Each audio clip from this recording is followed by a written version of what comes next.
Restart playlist to try again.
What is happening, my people? My name is Justin Woodward, co-founder of Black Voice in Gaming, The Mix, and the nonprofit Experience Studios. It is a scorching, sizzling summer, and we're kicking the door, waving the fofo with our annual Black Voice in Gaming Summer Showcase for 2026. Our mission is simple. We help support and celebrate developers through grants, network connections, publishers, investors, platforms, and of course, the community of you guys and the culture. This BVIG, we are proud to showcase trailers, interviews, and gameplay sessions with some dope developers. Before we get started, we want to thank our sponsors, Raw Fury, Aurora Broadcasting, No Rivals, The Mix, and our broadcasting partners, Summer Game Fest. Thank you guys for supporting us. IGN, Twitch, GameSpot, and Steam. Yes, Steam, please wish list or purchase the games you see in the show through the QR code that pops up. We are coming up on our third year with the XP Fund, where we help fund grants through an accelerator program that will get these games made. If you're interested in supporting these games through charity, please follow the QR code on the screen when it pops up. And if you're interested in investment opportunities, please hit us up as well. Without further delay, I'm gonna pass the mic to Lori and Curtis Baxter to get into the first game. Thanks, Justin. My name is Curtis, and I am joined by my incredible host, a fantastic content creator by the name of... Hi, my name is Lori, and I'm so excited to be here today with you, Curtis, for all of the trailers, all of the announcements. I know, I think it's going to be jam-packed, so I don't know about you, but I want to get right into it. You down with that? Yes, let's do it. All right. Hey, my name's Graham. I'm a Jamaican game developer, and this is my cozy island builder, Auerlands. It's a game focused on creativity. No pressure, no rules to follow, just pure vibes. It's up to you to create whatever kind of island you want to make, whether it's a lush forest campsite or a vast deserted island. Auerlands has dozens of things for you to decorate your islands with, and once you take a break from building, even more things are waiting to be found. Just poke around. There are a ton of delightful surprises for you to experience. Now, once you think you're done, show off your hard work by making postcards and sharing them with your friends, because good things should always be shared. Day or night, rain or shine, come and craft your little slice of paradise right here in Auerlands.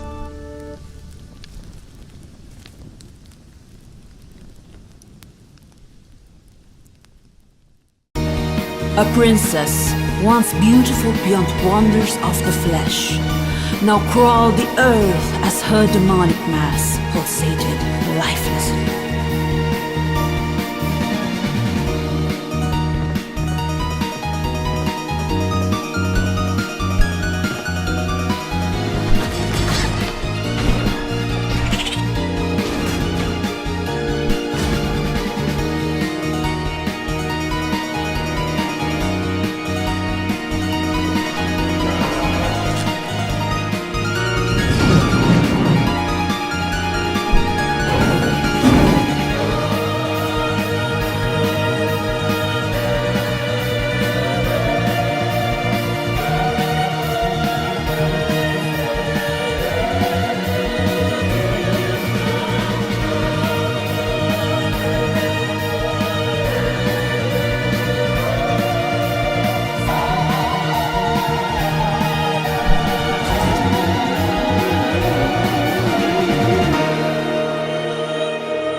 Hi everyone, I'm Thiago Prudente from Mandinga Games. We are indie game developers from Salvador, Bahia, Northeast Brazil, and I'm the lead developer of Black Sailors, Bay of All Saints. I'm here to tell you a bit about the game we are building and why this story matters so much to us. Black Sailor is an adventure RPG with tactical turn-based combat. It's a story during the colonization of Brazil back in the 19th century, about a group of enslaved Africans who refused to accept their fate. So they rebelled, seized control of a slave ship, and became pirates, fighting back against the Portuguese colonial oppression in the Bay of All Saints. It's a decolonial game. That means we are shifting the lenses here. We are so used to seeing history and games told from the perspective of the conqueror or the explorer, but in Black Sailors we flip that logic. We take the power out of the hands of the colonizer and put it in the hands of the enslaved and oppressed. One of the things that drive us is how history is taught. Even in Brazil, our education is often very Eurocentric. We were taught at school that our country was formed by Portuguese, indigenous people, and Africans, as if African was just one big homogeneous block, but that was not the case. The African diaspora was formed by several different ethnicities: Yoruba, Bantu, Fon, and many others. Each had their own unique culture, cosmology, and customs. Some were even rival back in Africa, but they were forced into the same struggle here. The colonizers actually thought mixing different ethnicities would prevent revolt. It's important to understand that Black Sailors is built entirely from an Afro-Brazilian perspective. Our culture is incredibly rich and rooted in African ancestry. But over centuries, we lost the clear lines of what came from each ethnicity. In Black Sailors, we are creating an alternative story, exploring what it would look like if this Afro-Brazilian identity was forged in the fire of a pirate rebellion. We didn't want to just make generic African rebel characters. That's why we are collaborating with historian, specialists in African diaspora in colonial Bahia. We have researched these specific ethnicities to create characters with real, distinct motivations. So in the crew, you will not just find generic Africans. There is a Daomé warrior, a blacksmith from Oyo, a hunter from Ife. You also find people with very different motivations. Some of them just want to go back to Africa. Others want to build a full-scale rebellion and dominate the bay. And some have lost everything and are driven just by revenge. These clashing motivations create dynamic conflict between them that evolve as you play. When the game begins, they have just taken control of the ship. They don't know each other yet, but they quickly realize they will have to overcome their differences if they want to survive. Your role as the player is to manage this crew and assign them to specific functions on the ship. So, if you want the ship to move faster, you need to put more people on the sails. If you want the ship to shoot back, you need to put more people on the guns. This is how you plan your revolution. It's a turn-based strategy experience divided into two phases. First, the planning phase, where you manage your crew, analyze enemy movements, track enemy bullets, and decide your strategy. Then comes the resolution phase, where you watch your decisions play out in real time. As your adventure continues, you upgrade your ship and crew and rescue more people who join your cause. We just announced Black Sailors to the world, and the reaction was intense. We saw a lot of backlash from people who treated the simple act of portraying enslaved people with agency as some kind of agenda, but the support has been even louder. We realized that there is a massive audience of players who are hungry for stories that step outside the Eurocentric power fantasy. Black Sailors is for everyone who wants to see history through a different lenses, a lens of resistance, humanity, and freedom. Thanks for listening, and I can't wait for you all to sail the Bay of All Saints with us.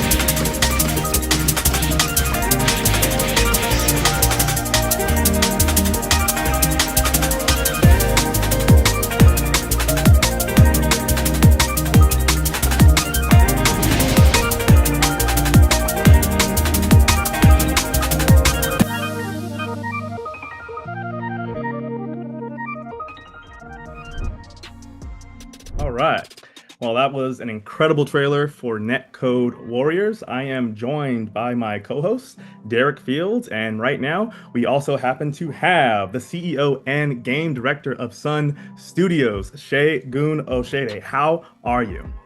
I'm good. I'm good. Glad to be here. How's everybody doing? Doing well. Doing well. No, happy to be checking out this game. So, I mean, right off the bat, these are totally new characters, right? Totally new IP. Can you kind of walk us through the entire development process? Yeah. So we've been working on Netcode Warriors since 2020. So it's been a hot minute. The kind of earliest days were a lot of ideation kind of phase, like what does this IP mean, like what is it about, like kind of figuring out some of the story and lore aspects and kind of honing in like how we were going to reference our inspirations and things like that. Once we were able to kind of communicate with Watanabe-san and Moriyama-san, so those are the guys from Japan who actually worked on the Digimon IP. Kenji is like one of the original kind of creators and designers of the Digimon IP. Once we were able to kind of talk with those guys and get more of a hone in on the art style, I think that kind of like we were off to the races at that point. We also had other very talented designers.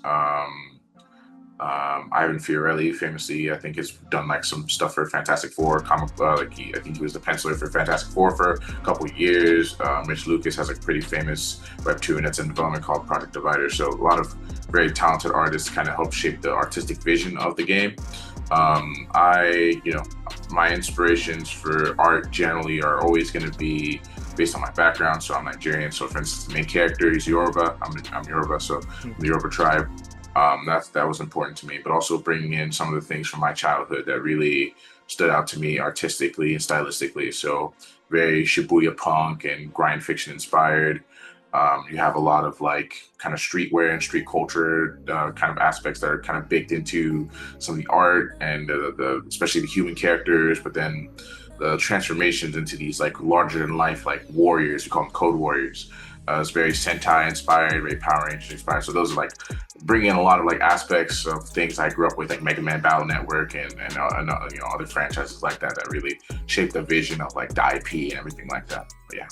Yeah, rock on. It's easy to see for me coming from like a similar background in terms of influences and the types of media that I was growing up with. Those influences, like they breathe all throughout Netcode Warriors. There's something that you nudged on that I would love to hear more about. One of my favorite topics is talking about cultural intersection and how these different inspirations can come together to breathe new life. You're directly interfacing with Japanese developers and artists within this project. And so can you expand a little bit more about what it's like to work, truly as a globalized studio?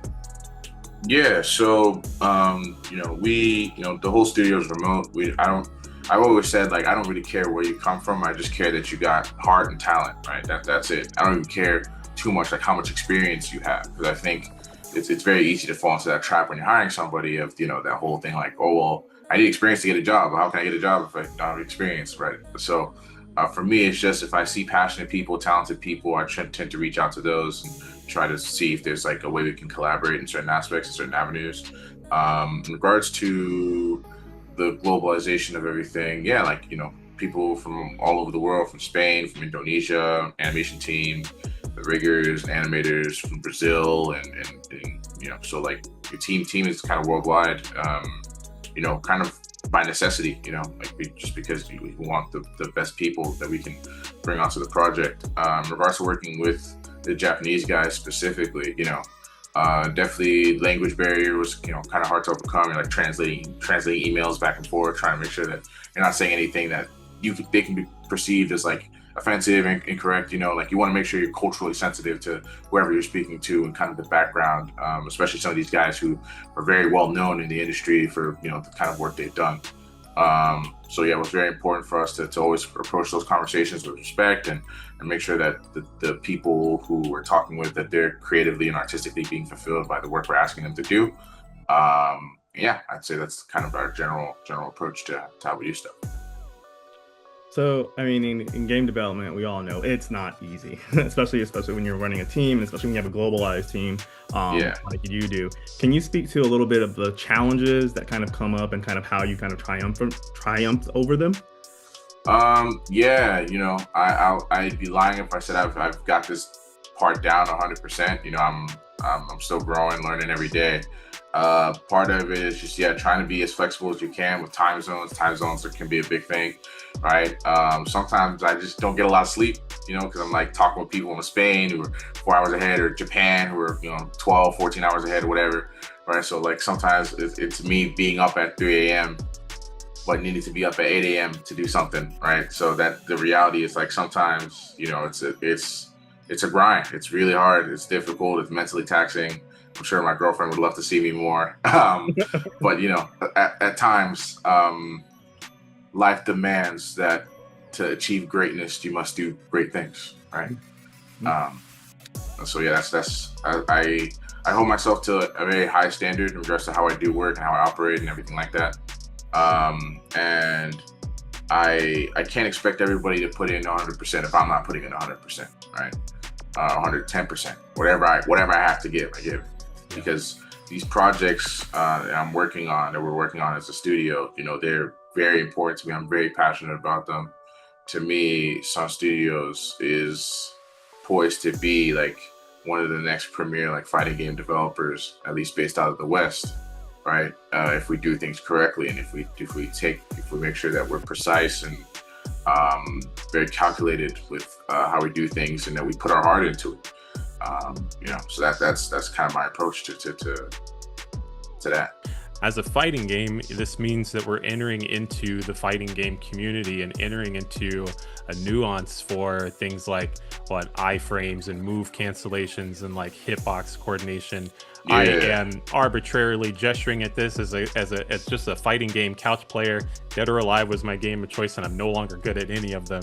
But they bring such a nuance, and so what sort of nuance, emergent outcomes do you hope comes from Netcode Warriors and in terms of how people play and engage with this game? Yeah. So Netcode Warriors, right, obviously there's the stylistic kind of things that we're referencing, but in regards to the gameplay itself, I think that's actually where it shines, or where its specialness comes from, because we're making an arena fighter, which, there's a lot of them out there, usually based on licensed IP, like your famous anime or whatever. But those games are usually designed for a more casual experience. They're not really designed to be competitively deep. It's more about getting to experience your favorite characters and play them in a way that's easy for you to do, and easy for you to switch from character to character and just do really cool stuff and kind of put it down and like add a good time or whatever.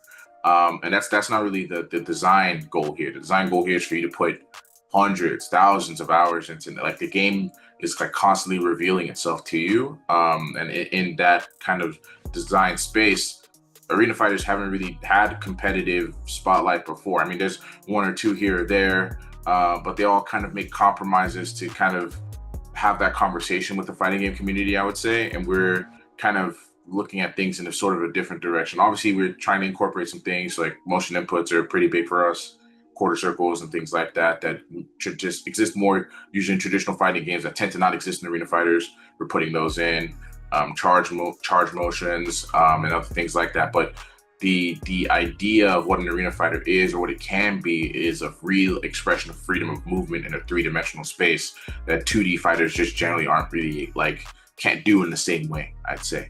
And so even the 3D fighters that you're familiar with, like Dead or Alive or Tekken or Virtual Fighter, because jumping usually and crouching share an input, jumping, crouching, and stepping to the side share an input that limits how quickly you can move in and out of the foreground. And it's mostly about moving forward and backwards quickly with like intervals of that. That's why there's high level techniques about stepping into out of the foreground. Netcode Warrior kind of approaches it more like there's a real freedom of movement, and the skill and depth is how the decisions you're making based on that movement. You can move wherever you want, but are you moving in the right place at the right time?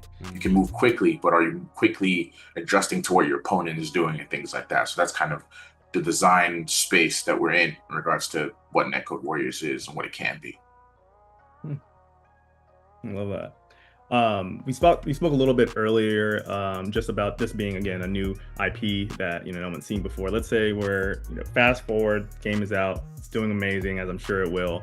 Fandoms love to interact with their favorite characters.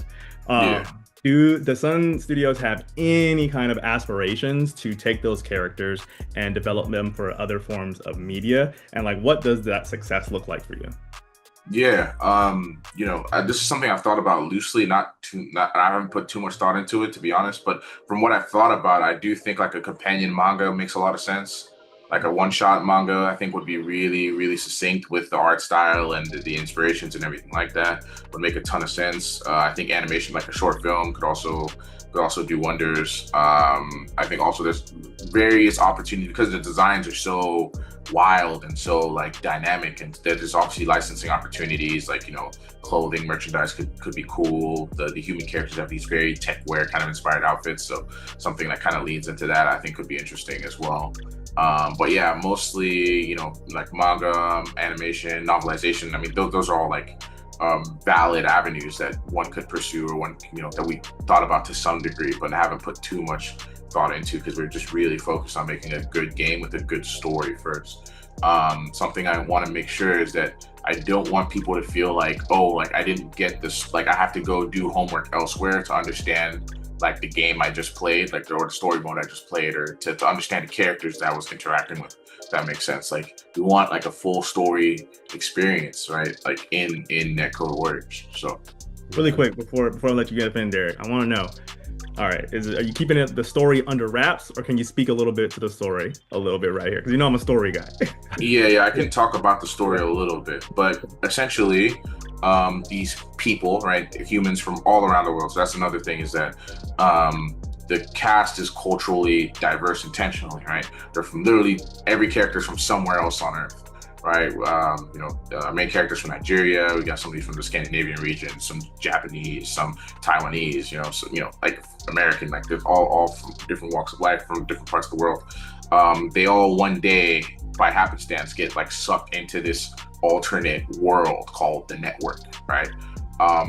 And the network is essentially this living, sort of breathing world. Like when sometimes in lore and fantasy, you talk about like Gaia, Earth, as like a living, breathing thing. In this alternate dimension, that world is like alive, basically. And it's overseen by an entity called the Sovereign. And essentially, the laws of physics are kind of inverted in this alternate dimension to where energy is an infinite thing, but physical matter is like more limited than it is here. The humans kind of quickly realize that like, oh, if we could funnel this energy to Earth, then we would have potentially unlimited energy, and shenanigans ensue. That's basically the gist, the kind of surface level gist of the story.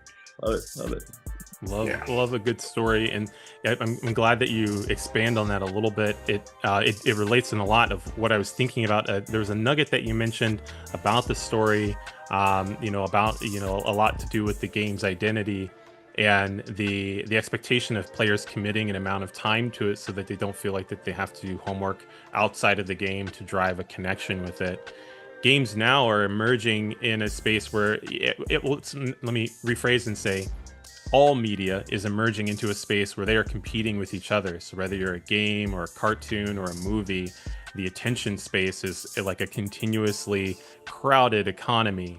And so, looking to keep your players in this environment in hopes that they will dedicate that time and expand upon the story. It sounds like a huge undertaking, one that it commands, standing out with some of these other arena fighters that you were pointing to. What do you think about that? Emerging into a saturated space, emerging into a space where, the goal of keeping players attuned to the game is going to be really important. Are there other elements that are going along with the story to keep people coming back for more? Yeah, I think the big thing, like the competitive kind of drive, the game needs to be deep, right?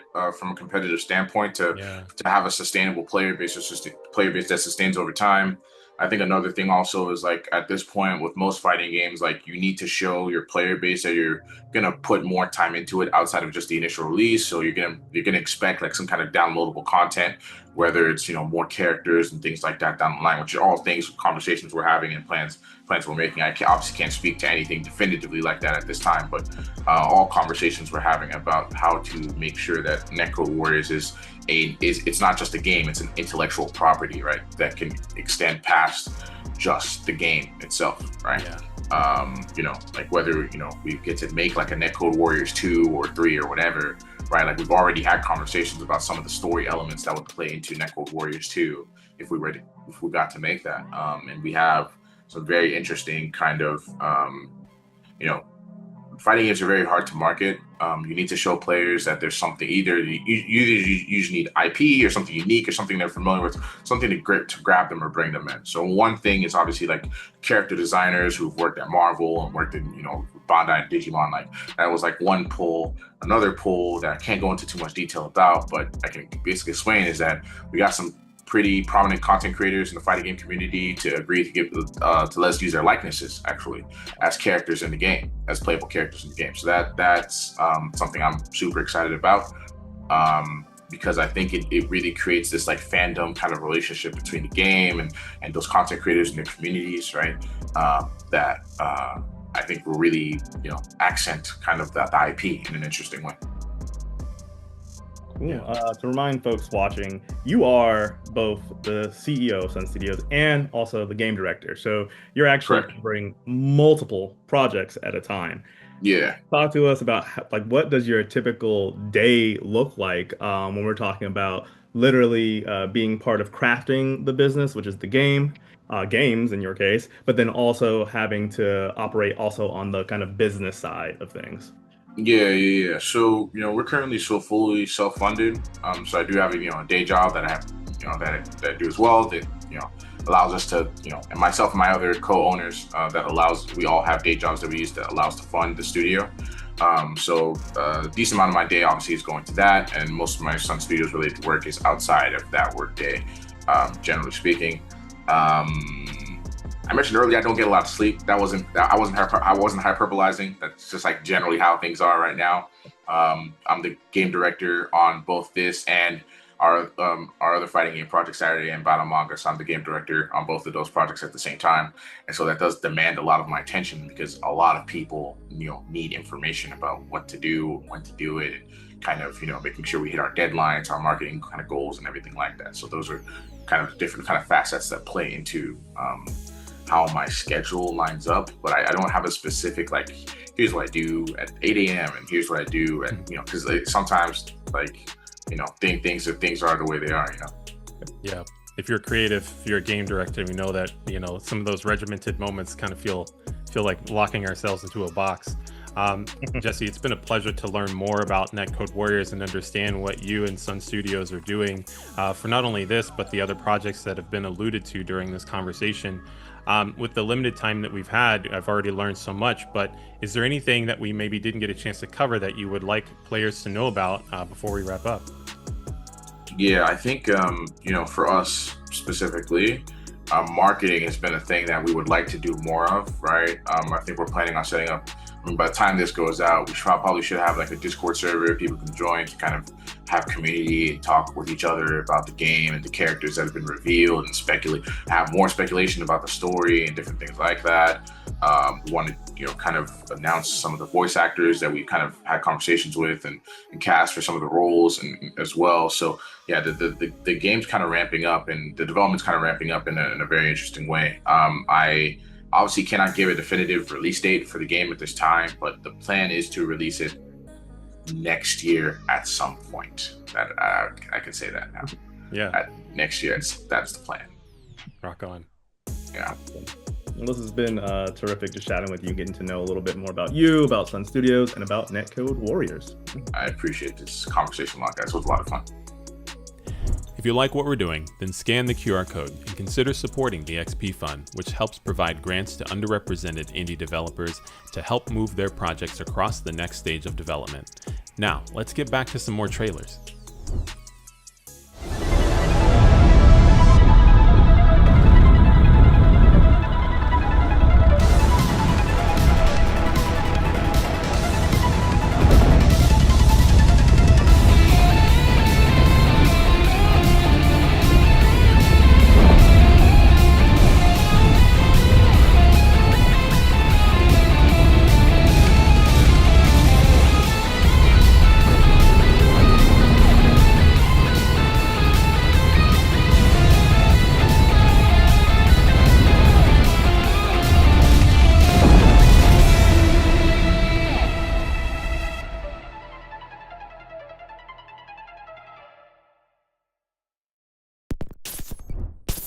Pay attention, adversary. I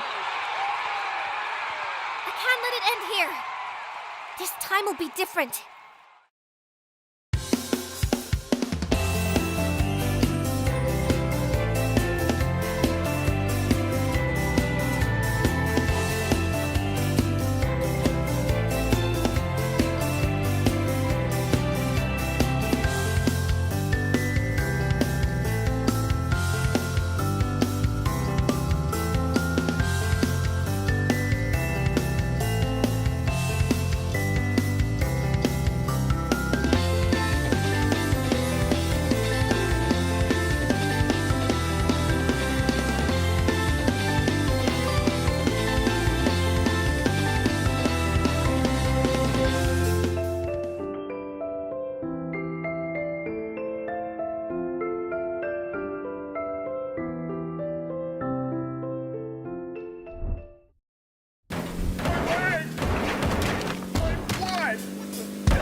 It's time for a new hero.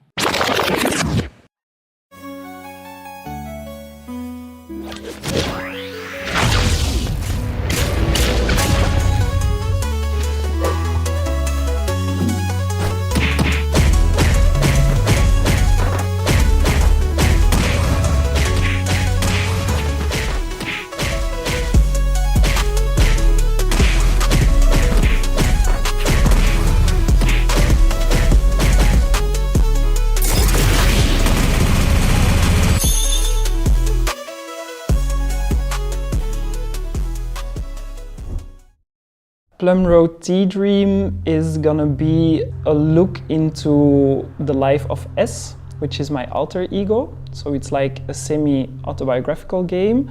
And S makes these virtual spaces for themselves that they call sanctuaries, out of a wish or a need for a world that is more safe, or for a world that accommodates better for grief and sadness, or for a world where they can imagine versions of themselves that like somehow find a hard time existing in real life. My name is Samuel Baido. I'm 33 years old. I'm based in Antwerp, Belgium. I work as a theater maker, performer, and mentor. And in the last 3-4 years, I've also been working as a game designer. I think it's a game that can be enjoyed by experienced players, but also by people that have no previous experience with video gaming. Next to walking being the main action, some of the things you will come across are like interactable words like read or sit or listen. Those are like some of the interactions you can do in the game. So it's rather simple. I think it's really about the experience, about getting to know the story of S, and spending time in these virtual sanctuaries. There are sanctuaries created for rest, sleep, and dreams, but there is also a sanctuary that kind of encapsulates a painful, even traumatic memory, I would say. There is a sanctuary that questions how we can grieve for people that we don't know but feel close to or feel connected to. So this is like almost a game inside of a game. It's just a circle of chairs with names on them. But I'll read out the little plaque with information. Sit with them. I hope to turn this into a game one day. A game where you walk and encounter names on chairs.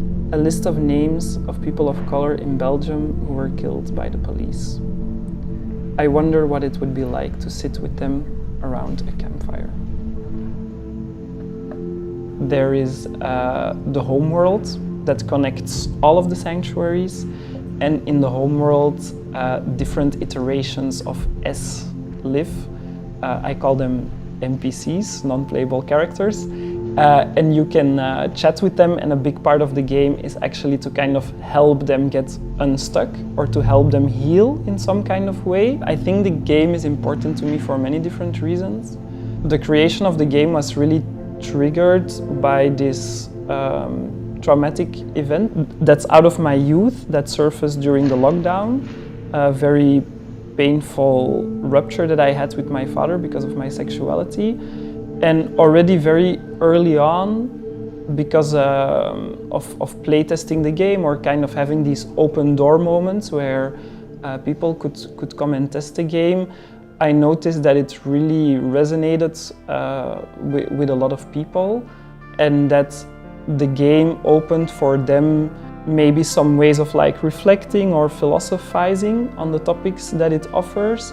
I would get messages that would be like, wow, you inspired me to start writing again, like I'm journaling again. Somehow sharing this very personal story made a lot of people feel really seen.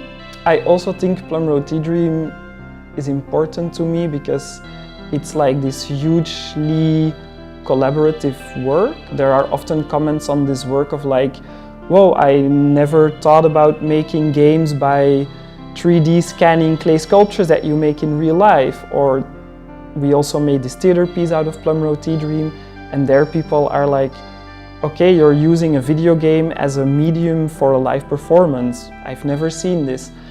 So I also think we pushed some boundaries in some ways and kind of bridged the game sector and the arts a little bit more. And we're just hoping that a lot of people find their way to it, play it, and enjoy it, and that it triggers something for them, that they get something out of it.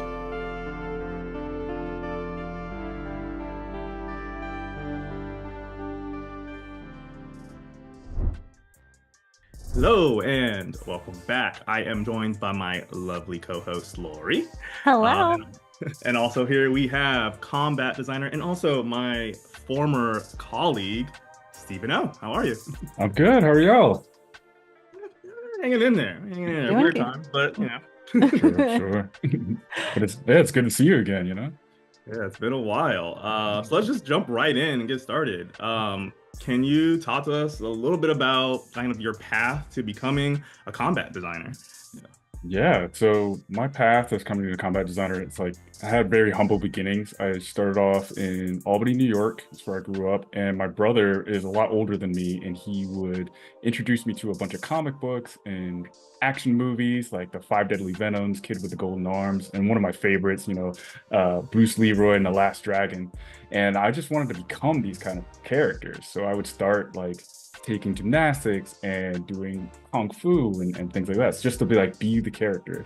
And when I translated that energy into like making games, I like realized that not just being a game designer, I could also be a person that creates these sort of action figures or adversaries or even the heroes to allow people to feel like that person I was trying to capture and become myself, So went to school for it. I went to school at Rochester Institute of Technology. I didn't know anything about programming really before that. I took like one class in high school, and RIT was just starting to have a games program. And I wanted to make sure that I can get into the program. I started talking to, I originally went there for IT, knowing that they're going to have this game program. And I lined all my classes to be like a good game designer and have them transfer over because I didn't have a whole lot of money to stay there extra years. And then along the way, I met a lot of people that had been working in games and even had an internship where they realized there's a specific role for a combat designer, a person who makes the enemies or a person who works on the hero and their interactions. So that was like my first foray into getting into realizing the role of a combat designer. You said that you took like martial arts classes to that. So what was like, I guess, what was the process of like taking that experience from that and then like applying it to combat design? Yeah, so like I grew up in like moving my body and understanding like punches and kicks, right? Being able to throw them yourself. And then you sort of get into the space where you're trying to like read your opponent. They're going to start doing punches and kicks. And as I gotten older, I was like, okay, well, I can't just go out fighting everybody. And somehow like you learn this kind of dialogue with the person that you're like sparring with or fighting with that I like really just couldn't get enough of, because it's like that movie quote from The Matrix: you don't know somebody until you fight them, or you can really learn them as you fight them. Like you start to anticipate their movements, you make moves that you're trying to train them to do certain things, right? And that's great in real life, but you can't do that all the time. So I started playing fighting games, and back in the day, you know, PlayStation came with a demo of Tekken, and it had the same movements that I had like learned when I was growing up. So I started doing like amateur competitive Tekken matches all the way up until college. And in doing that, I learned like frame data and different things too. So it's a little bit of like learning how my body moved, understanding the mechanics of making a good punch, then being able to read that mechanic in the actual games, like how the characters were throwing punches and the frame data and the speed that it happens, that allowed me to take all that knowledge and translate it into, these are how we're going to make these characters readable. This is how we're going to make this style feel good. And then there's this meta style to it as well of like, okay, well, this is for a person who wants to be a rushdown character or a zoner. This is for the people that like grappling. And you just kind of have your expression. And then as you play your friends, you kind of know their behavior and you're like, okay, he knows that I'm going to do this and I know that he's going to do this. So that's how I counter it. You know? So a little bit of that. You talked a little bit about it being kind of a dialogue and kind of learning how somebody fought. Like, I'm interested to know, what is your approach? Like, let's just say it's a clean slate. This character's never been done before. What is your approach to coming up with this initial combat design for characters? Yeah, you really want to come up with like, what's the core fantasy of this character? What is his background? What is their background? Why are they trying to express themselves through violence, right? Like, how are they going to communicate? So somebody who might grow up in an adversarial environment, they might feel more aggressive, or like, you have to beat people to the punch. Like the world is so chaotic around me that I have to be more aggressive to get stability. So the first thing I just try to do is like, what is the character's fantasy, and then build that kind of backstory that fits with them. And then I look at gameplay moments that are going to support that. Like I just mentioned, if the person has to be hyper aggressive, and I'm like, okay, maybe their stance is always going to be slightly forward, and they're going to be in more aggressive pose, and they're going to have more dominating moves that like either armored or armored meaning like they absorb a hit while they're giving a hit. Or if I'm going to make somebody who grew up in a little bit more naive or more playful, maybe they're going to be more standoffish back, or like they kind of think that even in the heat of battle, it's like a game, or like it's silly to them. It's like fun. They're going to be more like fluid in sort of their movements and playful in their actions. So you can have like two different fantasies that have these many different play styles that can even go with it. So. Yeah. And another thing too is that you spoke about dialogue. How does combat design relate to other elements of the game, such as narrative? I often think that like in a fight, you're going to have this natural back and forth of like taking turns. Basically, you're saying things and they're responding to it, right? So there's already this like action and response that comes from just the moveset alone. But you can tell a dialogue through, or a story really, through the environment. How did it change over time? And you don't always have to show damage on a actual character. You can show how things are breaking in the environment. You can show how this person's getting a little bit more desperate during the fight, how there is a reversal or double down. Basically, like, you think they're winning, and then they do something and now you're losing, you're on the back foot. So that's just the choreography of the fight, how it can turn into dialogue. But there's also like, maybe they learned a new ability, maybe something that's unlocked from them, from a core memory. How does that fit into the story? How does this this new unlockable mechanic fits thematically to where the character's goals are, and how does their opponent stand in the way of that goal. It's not always good versus evil. It might be my goals versus your goals. You want to, make the world feel all the pain that you felt, or you want to stop the world from feeling pain ever again, and that just puts us at conflict. Absolutely. Fair question. I have another question for you. Are there any types of styles of combat you've really yet to see in a game? And how would you kind of approach that? First of all, what are they?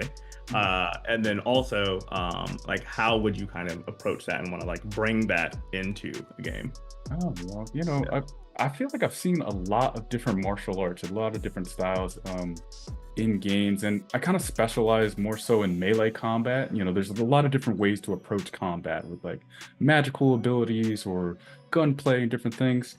So I don't know if I can really speak to a style I haven't seen at all, because even capoeira, we're starting to see a bigger resurgence in that, but we haven't seen a whole lot of African martial arts. I don't think there's as popular or is as documented in the world of these different styles of African martial arts. And if I could speak to how to do it, I don't think I would give that away right away. I think that would be something. I think that would be hey, I'm going to do this game that has some African styles. But one might go with this approach where we're thought of life had started in Africa. What if the original African martial art is what it brings in all these other different styles?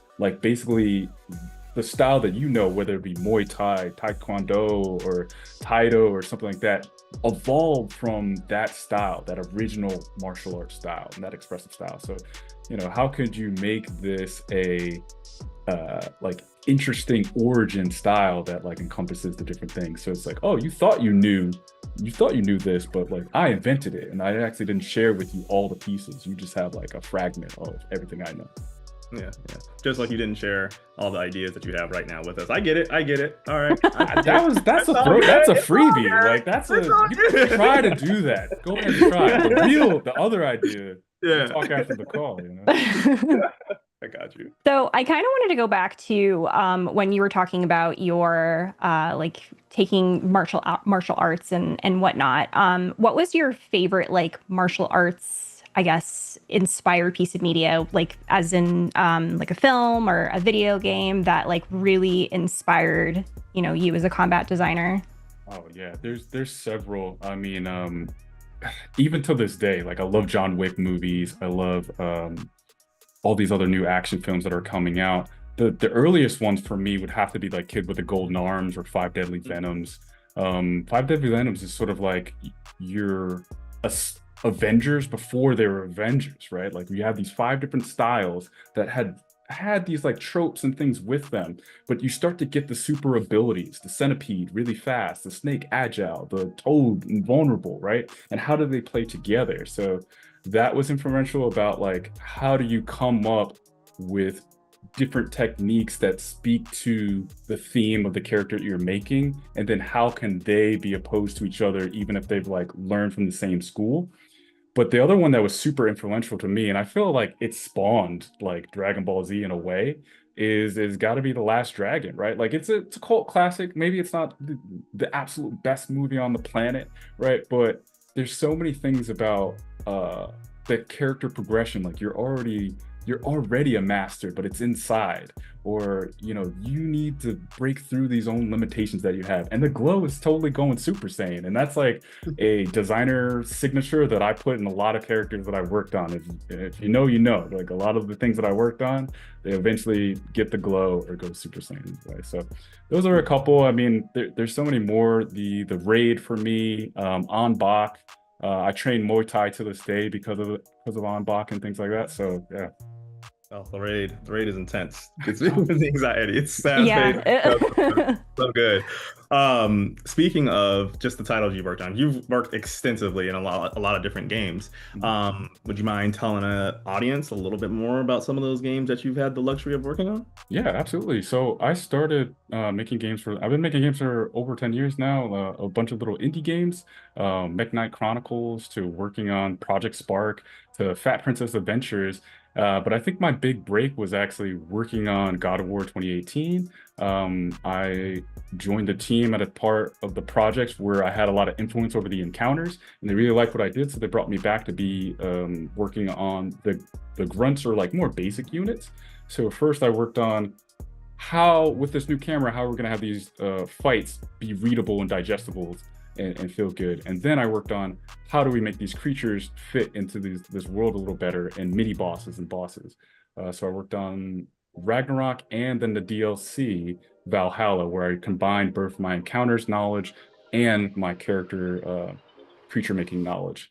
And then I wanted to take all the things that I learned by hanging out with Kratos and some of the fantastic people at Sony Santa Monica to work on Black Panther. And that's where we got to hang out a little bit. And I learned so much on that team, but sadly, we can't really talk about it or show it or do anything about that. So now I'm just helping other studios with their projects, some big projects that are unannounced. So I won't be able to talk about them too much, but it's similar to the things that I've learned along the way so far. Do you have any favorite combat moments among the games you've contributed to? Oh yeah, there's so many. Let me try to pick one.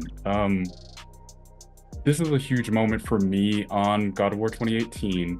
I'm responsible for a lot of deaths in the basically Draugr pit. So that's where the bridge breaks and Atreus falls down, and then Kratos jumps in to jump down. And there are 3 heavy Draugrs that spawn in that fight, and that massacre a lot of people. So in playtest data, we see a heavy drop off of like people struggling with that part. But once you get past that, you're prepared for the rest of the game. Like once you're able to overcome that challenge, you have all the tools that you need to beat the game. So even though it is a frustrating moment for a lot of people, I think it did help a lot of people get into learn to play the actual game instead of relying on like first tier tactics, like early tactics. The other moment on 2018 that I really enjoy is actually right in front of the stonemason fight. There's 3 different superpower Draugrs that come out, and you think that this is kind of the fight. These 3 units on their own can make an interesting encounter. But actually, we bring back an old trope from the previous God of War games where we spawn a large creature. It used to be a Cyclops. For us, it was a ogre. And then we spawn another ogre. So right when you think like you fought this one challenging fight to like now there's an ogre, and then there's like 2 ogres. How am I ever going to do this? But it's set up in such a way that the pacing of the encounter empowers you to get over it. So you're at first you should feel the threat of it, but as you overcome that fight, you're like, oh yeah, I am awesome. I am the God of War. I totally like can handle all these things. So those 2 moments, like frustrating moment that turns into like now you have the skills to beat the game, and then I was scared, but it's actually a totally doable fight. How do you balance that? Because as you know, we've worked on projects together, and sometimes fine-tuning and balancing encounters and combat can prove to be a challenge in and of itself. So kind of what's your approach to just making sure things just feel good? Yeah. So my approach to like making things feel good is first, just like I always tune or start fighting an encounter with the most basic things. Like I always just use basic attacks, and if I'm making a creature or a boss or an encounter, I always should be able to defeat it with just pressing the simple attack button, blocking and dodging, and take 0 damage. That lets me know that the animations are readable, the pacing is correct. Maybe there's if I do get hit, then like, okay, I need to like time out, or I need to put a piece of health or something that you can like recharge yourself into the fight. And then the other parts is just like thinking about the fairness and the fatigue that you might have after seeing X amount of units, X amount of heavy fights, X amount of times where you needed to parry or in one particular encounter, and how much time that encounter is going to be. So if you're fighting a boss, maybe that's 4 minutes, and I'm like, all right, well, I need to balance. I have to play this with my very basic defending, punching, and not get hit for 4 minutes straight. That could be really taxing for somebody. So how do I make the character interesting enough in those 4 minutes that somebody's not overstimulated or fatigued by doing all the actions that they have to do? So it's super high level. I'd love to go into more detail about it, but like that's kind of where I start. No, I appreciate that. No, good. Yeah. I think something that I'm really curious about too, like when you're doing the balancing, like what is your, I guess, the priority you think about in terms of combat? Because I always think about like when I'm playing a game, do you think more about like the offensive, I guess, or like more of like the defensive or like magical parts, or like I don't know if that makes sense, but like what do you try and prioritize, I guess, when you are starting, like when you're planning that out for combat? So, it's you know, we were saying dialogue before, but it's really about the dance. Like even if you go back to those movies that I was talking about, they're not really fighting. They're kind of like doing this sequence of dance moves, you know, so they're your dance partner. So how do you make this person interesting? It's not just about defense. If the player's just defending, then that doesn't feel really good. I'm just kind of waiting for my turn, and then I parry, and then I just beat them up or something, right? So what other action verbs can we get? I need to dodge out of the way. Sometimes I need to parry. Is this my opportunity to take my turn back? Can I do this risky thing sometimes? If I do the risky thing sometimes and I win, great. But sometimes I do the risky thing and I get punished. And I was like, I shouldn't have been able to do that. And that needs to be clear. So my priorities start off with, how do we make this dance interesting? Both the player and the combatant have verbs where they can go back and forth with each other. How do I make it readable is the second part. Now that we have those verbs, you need to defend at this time. I need to signal to you that this is the move that you need to get out of the way of. And then this is the move that you need to block, or this is the move that you need to interrupt, right? And then the third part is like, well, how much damage or like how many tries do you get at those attempts? If the player is getting hit once and the game is over, that can be really stressful. But maybe some attacks are more punishing than others. So now that's that signature kind of, and sometimes we call it like the signature kill move, where it's like, I need to watch out for that because it's just going to level me, you know? So, and then you just want to make that like a part of that core kit, that was the one interesting thing that I had to remember. And maybe I have a signature move too that I want to land. I need to be able to cleave him, but which way is he going to dodge? Is he going to left or right? And I feel really good when I pick the right correction, the right side.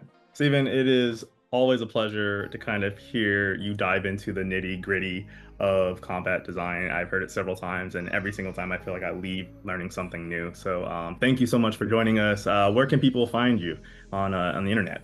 Yeah, you can find me on my LinkedIn, Steven Oil with GBA. And I'm happy to help you craft battles that everybody can win. And it's always great meeting you guys. Thanks for having me. I'm back again to remind you of the XP Fund, because your contributions can help get the next great indie game off the ground. Consider supporting by scanning the QR code. Granny used to tell me all manner of stories about rolling calf and how I'm used to start the countryside. About River Mama and the golden table she had take time guard out by Flatbridge. About the 3-foot horse and him not afraid of moonlight. About Old Hig who a gallivant all night without skin. About Crocodile Man and how you know if I answer him if him nap 3 times. She even tell me about the La Diablesse with her 1 cow hoof and wide brim hat. How about how Sly Mongoose teeth out one of the man righteous chicken then? Hey, those were good times, you know? Good times.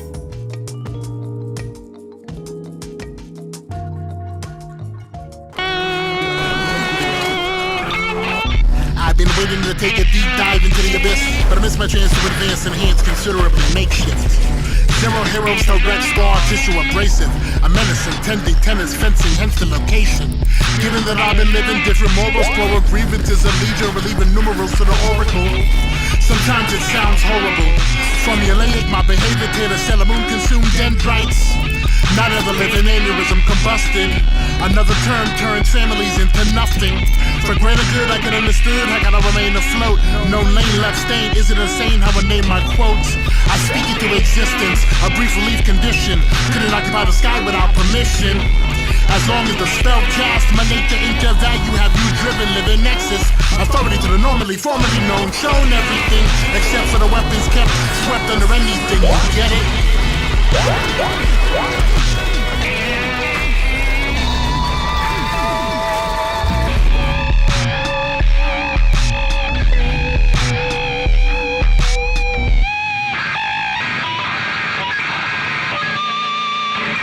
My name's Xavier B. Johnson, and this is Diesel Nights.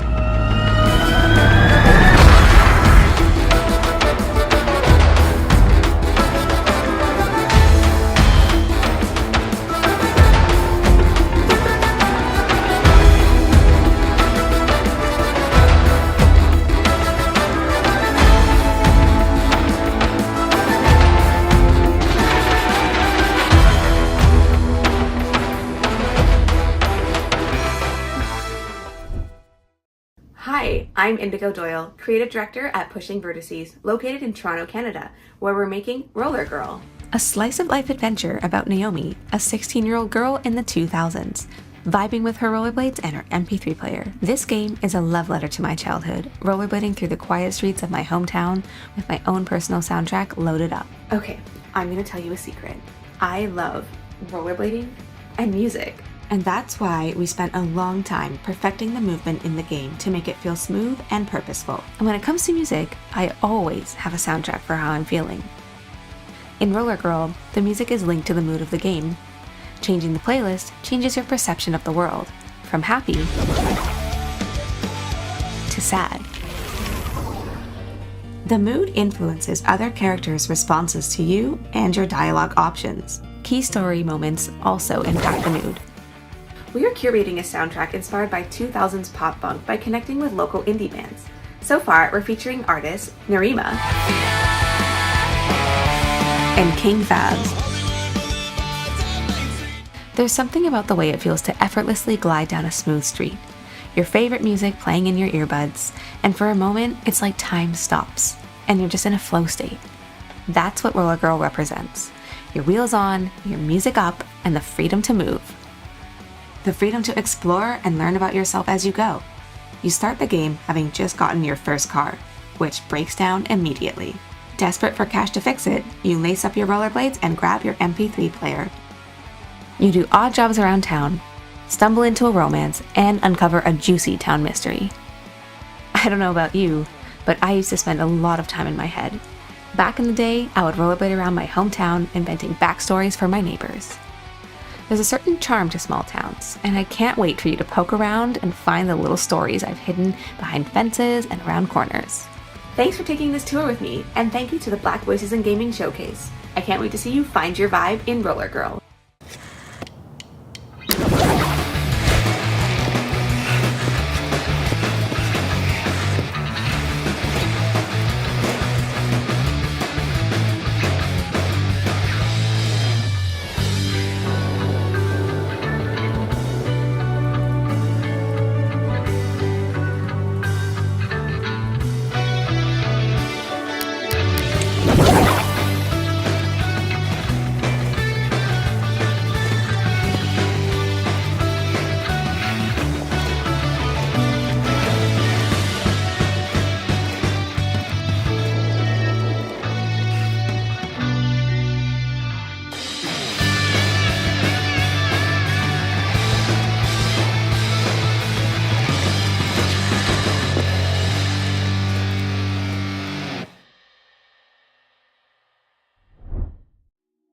We are back with Black Voice in Game. You see how that we just like push right into it. I am here with Lizette and Marcus Montgomery, Cornerstone Studios, and they are working on your first game as a studio, which is Carrier Cuties. It has like a really interesting premise to it for sure. But I want to know how you guys started Cornerstone Studios, because it's like you guys are like super vets. Even I'm like, just the stuff that you guys have done, it puts me in awe. So could you guys talk about how you started the studio and a little bit about your backgrounds? Yeah, we're not new to this. We've been doing this for almost 3 decades. Some of us have been doing it for 3 decades. So we've worked in console, AAA, small studios, and we were kind of at a point in our careers where we were trying to figure out what was next. We've worked with the biggest titles and the biggest IPs in the world, so we thought the next step for us was making our own IP and starting our own studio. That's super awesome. And kind of what led you to, you guys know I'm a big fighting game fan. It's like my favorite genre. I play every fighting game. How did you kind of come up with this style of game and kind of want to make a fighting game for your first title? A lot of this comes back inherently. I'm come from that arcade area, that arcade era where fighting games was really prevalent. I like that twitch, fast, responsive sort of gameplay. It's a lot of the games I've worked on prior have had that, and so this is kind of just falls into that pocket. To really get into what inspired this, I think Lisette, maybe we should talk about our grandson a bit. Mm-hmm. Yeah, we've got a grandson. He's 6. And one of the things we love to do is like break out old consoles and old games and just have fun with him and relive the nostalgia of us playing as a child with our grandson. And one day we broke out the Dreamcast and put in Power Stone, and we were just having a blast. Particularly my grandson Mars, was having an amazing time. And we were like, what happened to this game and why hasn't it come back? And everyone we talk to has like such affinity for it. They're like, oh, I remember that game. Yeah. And they get this like the total like twinkly eye look to it. And I'm like, so what happened? And I was like, well, maybe if we bring this back with like a fresh IP and make it like, update the mechanics and, bring it into an area where co-play and like team-based mechanics are sort of like pushed a little bit further. And so, that's how kind of got the ball rolling. It was just a fun playtime with our grandson. That's amazing. And you were mentioning this earlier, you have a collection of like a vast collection of games? Been collecting games for a very, very long time. Between the different eras, we even go back to the Atari, but the Dreamcast, PlayStation 1, Saturn games. Saturn? That's awesome. Cool. Yeah. My first job in the industry was at Sega. And so, really? Yes. So I have a huge affinity for Sega and their the litany of games that they have. But we've been collecting and carrying a bunch of different digital and physical media for a while, so our collection is pretty big. So, it also doesn't help that you have like an encyclopedic knowledge of game design. So that also really helps. I may need to hit you up about that. Now for my own, resources and whatnot. No, that's really cool. So if you're looking at your library of games and your grandson, was a little bit frustrated at some of the games that he's playing, what made you like decide to pick this one? Like from, you know what I mean? You're just like, do you remember this particular Power Stone? And you're just like, with kids, you expose them to a lot of different things. You never know what's going to stick, and so we're always, since he comes over and plays with us, there's certain things he likes and certain things he wants to play just because he's familiar with them. But we also want to expose him to new things, and the Dreamcast is one of those things, and Power Stone is one of the many things that we tried. But that was one of the first things that he really attached, and he would ask about it. And it was a lot of it also is because I have the old arcade stick as well. So you had the arcade stick? Yeah, and he saw the stick and he was like, "What's that?" And I was like, "Come, son, let me show you that must be what this is about." Yeah, fantastic to expose. Exactly, yeah, that's great. And we really love the fact that we found something we could connect with him. And we find that to be a very unique experience, and we want to make sure that how can we replicate that, not just for us, but for other people as well. There's a lot of nostalgia around these sort of games, and you know, people of our age may want to be able to share it with the kids that they have, and we think that we have a unique way to kind of bridge that intergenerational play. That's cool. So rolling into this, Lizette, like how did you come up with this particular game? And then can you talk about the premise of it, because it's extremely interesting. You know, I think all good games that kind of hit the zeitgeist often reflect like the conversation we're currently having, and the conversation we're all currently having is AI. So like a 90s rap song. So I was like, you know, let's you know, and there's assumptions that we all come to, which is like, you know, we're all going to eventually be killed by robots. So let's just play out to the worst scenario what that may look like and make it absurd and stupid. So I started thinking about what a post-AI world would look like, and I'm like, well, our pets are still here, so of course they'd be the ones who take over the world. What would that look like, and what would they do with their free time? And then you start doing these really silly like world and logic exercises, and then you end up with some really wild story, and that's kind of how we ended up here. Carrier Cuties takes place in the future, where AI does what AI is going to do, and eventually humans are extinct. And our pets essentially become sentient and take over the world we've left behind. And they build battle bots in the shape of their former owners to battle out their primitive instincts. And that's sort of the premise behind this. So they died. So their owners straight up are gone. Yeah. And then they're just like remembering their humans. Yes. Did the pets didn't kill them? AI killed them. Yeah, AI killed them. Because I'm like, this is so sad. AI killed them. Like AI killed them. You know, yeah. AI's gonna do what they're gonna do. Yeah. So let's jump into it. We're gonna play, and then I think it would be really interesting to just kind of go over the character design, the pet design, and then kind of your approach to art, you know, and that kind of thing. So I'm gonna try to play and talk at the same time. I will give you some tips as we're playing. Okay. You know, just press X and Y a lot, and you'll be fine. Okay, so what's the character? So this particular character. This is essentially our boxer and our boxer.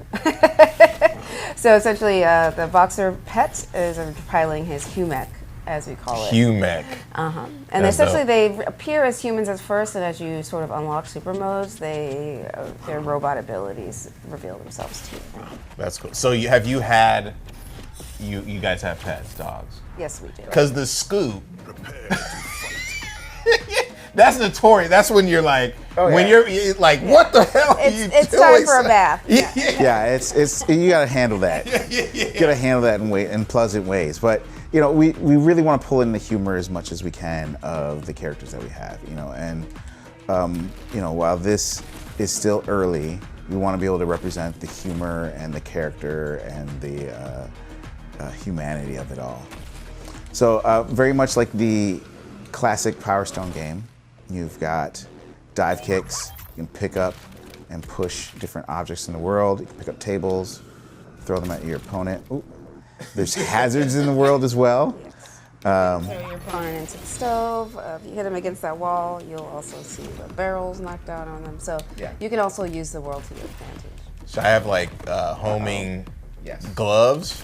Yeah, the rocket fists. So how did I get this power up right here? So there's power cells, like you just, as you finished, much like the classic game, there's power cells that will spawn across the map. And if you're able to pick up 3, you're able to then transform into what would be eventually your pet mech. That's not represented in this prototype build, but that is something that we will have in the future. Wait, what does that mean? What do you mean?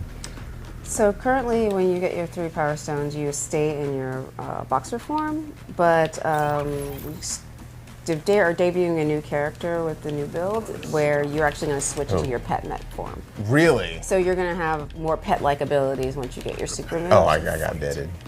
You can see the pet mech in our current trailer. Oh, okay. Oh, that's right. Okay, that's awesome. Which we will debut, or we already have debuted. I mean, you guys debuted it, so you'll be able to see it. Yeah. People who were on site at the mix were able to see the actual maquette that I built for it. Oh, that was cool. So talk a little bit about like the kind of practical creation of the characters.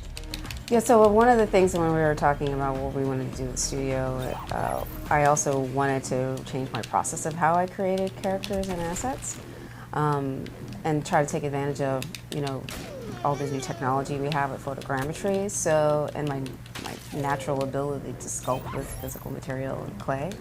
So I'm building all the characters in physical clay, scanning them in using photogrammetry, retopologizing them, and then animating them for combat.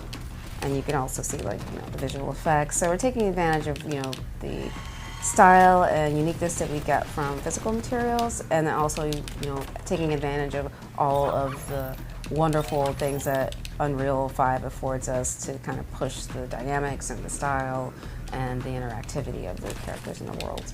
So it's been, it's a nice mix for me where I get to get physical and use my hands, and then I can get digital and take advantage of, the advantages that come with that. So how does this differ from when you were at Double Fine? I mean, you've been, like you said, close to 3 decades. How does this differ? I mean, because you wanted to get it more hands-on, but when you were at previous studios, how did you develop art there? Because you were directed and all kinds of stuff. Yeah, I started as a character modeler for 12 years. I worked my way up until I became like a lead and an art director. So most of my process has always been digital. Maybe at the beginning when we're kind of dealing with sketching and doing brainstorms and re-sketches of a character, you get paper and you could get hands-on with some oil and paint. But once it gets into the 3D phase, often you're in a digital space. And so for me, I really wanted to take advantage of designing things physically first so that the toys feel great in your hands. Often I've worked in games where we create characters and we don't really see them in 3D physical form until we've made a toy, and by then the design is kind of sealed. So I wanted to nail that down early and making sure it's something like a kid wants to pick up and play with. So you're thinking of like just in general the 360 aspect of how the game will feel, not only as a game, but also if kids want to play it, and then probably animation and like just different mediums. Is that? Yeah. I guess I'm making assumptions right now. Yeah, I'm thinking more like the toy element. Okay, right? So I've worked on games where we designed the characters and mostly digitally, and then when we get to the merch element, the designs fall flat. And there's just a huge amount of opportunity and affinity that people have for their characters, and we want to make sure that the toys and the merch will also reflect that. That's awesome. Tell me a little bit about the Waffle House, because that's a very iconic cultural situation. You know what I'm saying? What other, you know what I mean? Like what other kind of cultural references as far as environments are you guys gonna have? Because no one's really doing that. Well, we know, and if you think about this world that we've built, we've very much thought about how would these pets think? And if they're emulating their former masters, they would fight in the same areas that their former masters fight. So, Waffle House, Black Friday. Black Friday at the Wolf Mart or something like that? Exactly. The county fair. Yo, the county fair. The swap meet. This is going super like, you know what I mean? Coachella. Coachella? Like all these different things, right? Coachella. Outside the porta potties, all these, like, where do people fight? Little League games. Little League games. So, but the thing is, this is kind of an extraction. Paul Warner. Exactly. It's an extraction of where would people fight. Well, essentially, if AI engulfed all of World Star, where would it tell you to fight? That is fantastic. Yes. That is so amazing. I want to see I know you don't have it in here, but the bystanders for people who don't have the dope mechs. We are actually. One of the things my grandson keeps asking for is he wants us to throw people through the window and then have the people on the other side of the window throw them back in. So that is so I'm good. Like, well, that's Ultimate Waffle House. So that's definitely going. I'm getting destroyed. Yeah. So we're looking into a lot of this is there's so much to be explored. right? And there's so many, callbacks and references that we want to like pull into the game itself, and we can build into this that we are really excited to kind of chase down. What other animals are going to be debuted in the game? Yeah, we've actually done some really great explorations on our character lineup, kind of exploring different fighter styles with just like an amazing concept artist named Connie Kang. She, one of her books is called Metamorphia, and she kind of focuses on like this really great translation of animals into human. And so we wanted to kind of play on like what would a house pet look like, and the likeness between a pet and their owner. And so we're kind of playing around with birds. Oh, nice. Anything you consider house pet. Turtles, cats, of course, you gotta have a cat and a dog. Rats, we're even looking into like rats. How to get like a rat or a gerbil, maybe. Gerbils, Yeah, your typical house pet. That's super cool. So what are you, like, how far are you into, I know you guys are pretty early on, how far are you into development and kind of where are you gonna go from here? This is probably 5%, if that, right? We are at the beginning of our journey. Yeah. And one of the things that's been really great about this is that this is just even the start of our visual look, right? And there's still a lot of look development to go on. There's still a lot of mechanics to integrate. There's a lot of different things that I want to try and get into the game. I want to try and push this so that the game is very approachable for intergenerational play, so you can play with your kids. But I very much think of this as like, play with your kids, put your kids to bed, play with your friends, right? And when you're playing with your friends, you want a little bit more depth. And I want to put a lot more emergent or discoverable mechanics that can be in here to kind of push the play space a bit. You have games like Power Stone where whenever you get knocked down, you only lose one power cell. I'm thinking, what if we added a little bit more skill into it, where if you throw an object and it's kind of not targeted or automatically thrown at the person, but you're leading the person and you hit them at a particular distance, you might drop 2 power cells as opposed to 1, right? Trying to find ways to add a little bit more nuanced play so that you can discover new tactics to outplay your opponents. That's interesting. Like, I remember, I'm a big fan of Power Stone 2. Power Stone 2 felt less of a fighter because the worlds were everything was moving and that kind of thing. But it'd be interesting to see what you guys do with the environments, even extending and that kind of thing. So that's awesome. One of the best things I think about Power Stone 1 or that sort of thing is we want to make sure that the game is focused on defeating the other team and working together with your partner to make that happen, right? The arena itself is a character, and we want to make sure that the arena kind of shines as well. Being able to kind of expand the play space, think of like being able to knock people through walls, as we talked about earlier, through the window, and then be able to fight in a parking lot, right? So there's a lot of places to take this game and to explore different mechanics and different events. Yeah, we really want to make sure the environment feels dynamic and that you can throw a character in front of a moving subway train, for example, time a hazard. So we're kind of really looking at making the arena a character all its own, and that it adds a level of randomness that makes every match fun. Yeah, and the pets aren't going to get hurt.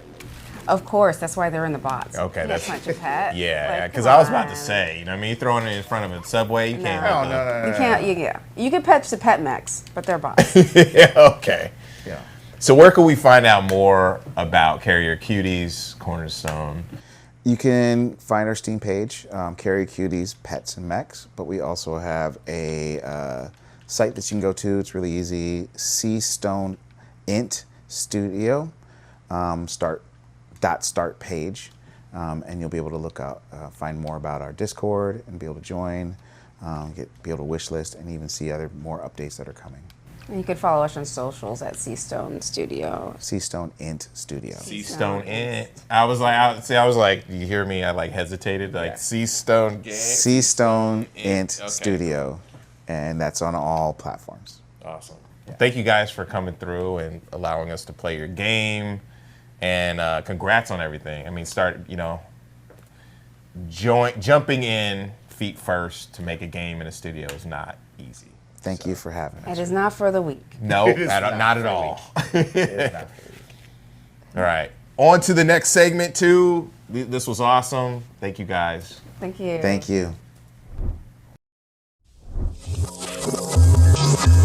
Hold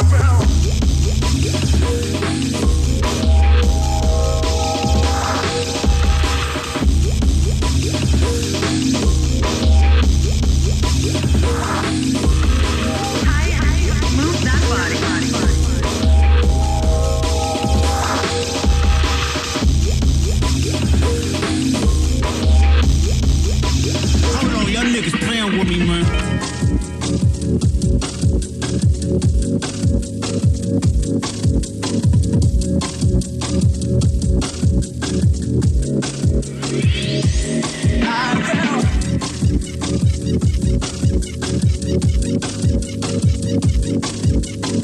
Let's get fired up.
Excited for all of them, but like, what was your favorite?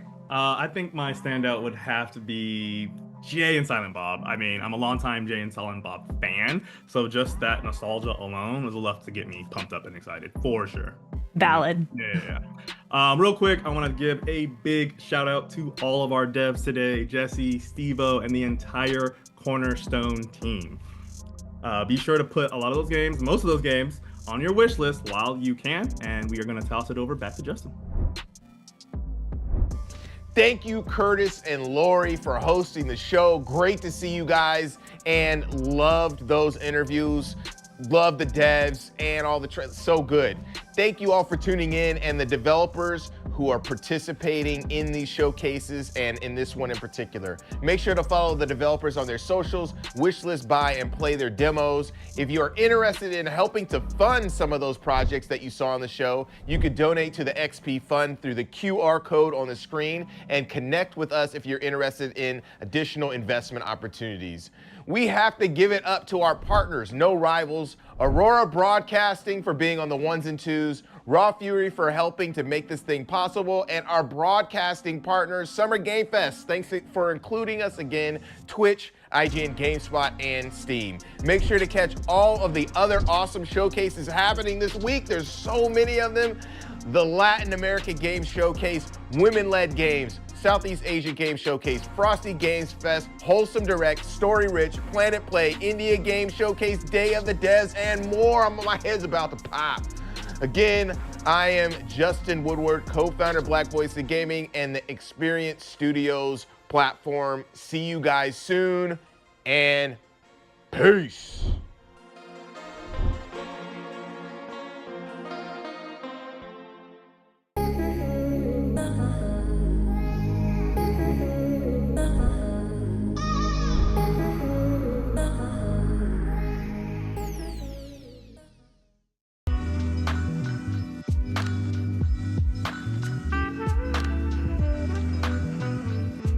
Developer IO Interactive has executed on its mission to create something that it can call its own within a very established universe. What we get is something that's unmistakably Bond and respectfully adjacent to everything that has come before it, but confidently occupies its own space as a uniquely separate take. Let's see what all the fuss is about. That is, it never seems like a situation akin to 2001's 007 Agent Under Fire, which felt like the series was in a holding pattern before EA cut another check for Pierce Brosnan. No, this is a fastidiously assembled world of its very own, inspired in all the key ways by the work of creator Ian Fleming and the expectations bred by the films, but tailored for IO's take on the series like a bespoke suit. Beyond and hello and welcome to IGN's live pre-show for Sony's big summer state of play. I'm Max Scoville, host of IGN's weekly PlayStation show Beyond, and I'm here with my good friends Jada Griffin and Nick Lamone. What's up, everybody? Beyond. It is summer of gaming. It's here. Video games, baby. They're back. They're back. They were gone for a brief moment, but they're back now. IGN Summer of Gaming kicks off with Sony's hour-long state of play, which will hopefully feature a few big surprises and things we haven't heard rumors online about for months. But let's start off what we know for sure is going to be there, which is something I'm very excited about. I think we're all pretty sold on this, but Insomniac's Wolverine. Oh, yeah. I mean, we got a pretty good, healthy dose of what this game looks like in action after a very long wait and seeing that one CG trailer on loop a few times over. It looks like a Wolverine game for sure. What do you hope to see from this? I want to see a little bit more of what we're doing outside of the action. And I'm not saying like, oh, I want Wolverine to be like a detective and doing all that type of stuff. I just want to know what we're doing between the set pieces and not just if we are just running from set piece to set piece kind of action style, almost Uncharted like. I'm okay with that. I just want to know what that kind of the gameplay loop and vibe is going to be for the whole game. Yeah. Nick, what about you? For me, it's the caliber of Insomniac, right? Insomniac is always doing stuff inventive when it comes to weapons, combining weapons, unlockables, and it's like not open world design. I guess they do that with Spider-Man, but open hubs and something like Ratchet and Clank. What I'm curious to see is how Wolverine sets itself apart from Insomniac, Spider-Man 1, 2, and Miles Morales, because I don't necessarily want to be moving around a giant open world as Wolverine. So I'm curious how they can scale back on the scope of the game without compromising what makes their games feel so fun to play. And I think from what we've seen so far on, as you said, the trailers on loop in our offices, just the dismemberment, the like almost the Metal Gear Revengeance-esque-ness to it, where you can just how fine into meaty giblets can I cut people into? You know, like is there a limit? Yeah. No, the dismemberment. Yeah, they spent some time on that. It's gnarly. Yeah, it is. It's pretty intense, and it's like I love that it's about a dude with knives for hands who can't be killed. It should be a big ol' M-rated game. Like it should not be rated T for teen, and they're clearly not even considering doing that.